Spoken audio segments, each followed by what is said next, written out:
زاد فيها يعني يغيبوها في الشتاء. سبب والله ما عرفنا السبب. اهلا وسهلا بكم في موسم الرياض. بسم الله الرحمن الرحيم. رشح الحر السيد تبون عبد المجيد باش تخلق بالبلاء.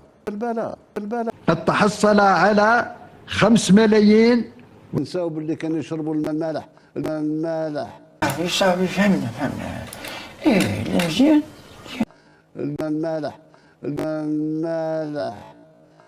أؤكد لك بأن لن ينجو أي شخص دخل في قضية فساد أي مكان. أؤكد لك بأن لن ينجو أي شخص دخل في قضية فساد أي مكان. 329,200 باش تخلق بالبلاء على العاطفة. 253 صوت، ما يمثل نسبة. تتكلم قد غضب والماء وهذا ما يخونوش جو سوي لا افيك لو بوست كي بالك قال لي ابا بور وغضب وهذه وغضب في النقل وغضب في هذه وغضب خلق غضب. 94.65%. هذيك اللوبيا يا والثانيه بالحار. راك تشوف واش داروا الايمان خلينا في القجع واش راه يدير لينا الانظمه. اقسم بالله غير تهديد قومي، يسبوا فينا في المواقع، يسبوا فينا في الواقع بزاف، يروحوا بلادنا هما يضربوا مصالحنا كاع في العالم، في الاتحاديات الدوليه تاع الرياضه، في كل حنا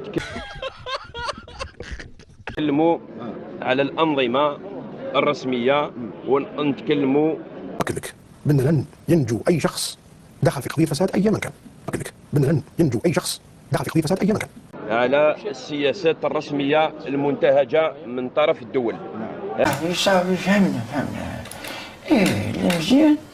هذه نرفضوها ورايحين نقابلوها بالمثل، لان حنا بلد وشعب عنده النيف نتاعو.